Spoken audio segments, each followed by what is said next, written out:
November মাসে snap সুবিধার আংশিক অর্থায়ন করবে বলে ঘোষণা দিয়েছে ট্রাম্প প্রশাসন। এই সিদ্ধান্তে স্ন্যাপ সুবিধাভোগীরা ভীষণ দুশ্চিন্তায় পড়েছেন। বিষয়টি গভীরভাবে ভাবিয়ে তুলেছে বাংলাদেশি কমিউনিটিকে। বিষয়টি নিয়ে টাইম টেলিভিশনের সাথে কথা বলেছেন অনেকেই। তাদের কথাই তুলে ধরছেন আরিফুর রহমান। অনেক বাংলাদেশি আছেন যারা স্ন্যাপ সুবিধার উপর নির্ভরশীল। যাদের এই সুবিধা থেকে বঞ্চিত হবেন তাদের কপালে এখন চিন্তার ভাঁজ। যদি কার্ড বন্ধ হয়ে যায় তো অনেকের জন্য একটু সমস্যা হবে। প্রেসিডেন্ট ডোনাল্ড ট্রাম্পের প্রশাসন সোমবার জানিয়েছে যে তারা নভেম্বর মাসে স্ন্যাপ সুবিধার উপর আংশিক অর্থায়ন করবে। এর আগে দুইজন বিচারক রায় দিয়েছিলেন যে সরকারকে দেশের সবচেয়ে বড় খাদ্য সহায়তা কর্মসূচিটি চালু রাখতে হবে।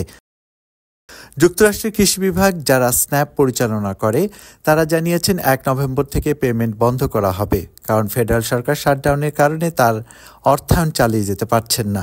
এফেক্ট যদি বলি, একটা সামান্য এফেক্ট তো পড়বে, কারণ একটা বড় সড় সংখ্যার মানুষ এটার উপরে ডিপেন্ডেন্ট ছিলেন, যেহেতু বাজারের ব্যাপারটাতে চোখে পড়ার মতোই এফেক্ট একটা আছে। পুরো স্ট্যাম্প বন্ধ করে দিলে যারা এটার উপরে পুরোপুরি ডিপেন্ড, ওরা খুব অসহায় অবস্থা পড়বে, ওরা মানে না খেয়ে থাকার মতো অবস্থা হবে।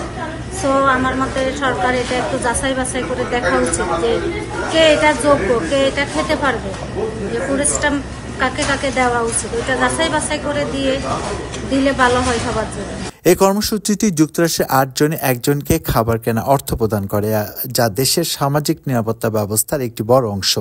এটি পরিচালনা করতে প্রতি মাসে জাতীয়ভাবে $8 বিলিয়ন বেশি খরচ হয়। সরকার বলছে জরুরি তহবিলে তাদের কাছে $4.65 বিলিয়ন আছে, যা স্বাভাবিক সুবিধার অর্ধেক দেওয়ার মতো পর্যাপ্ত।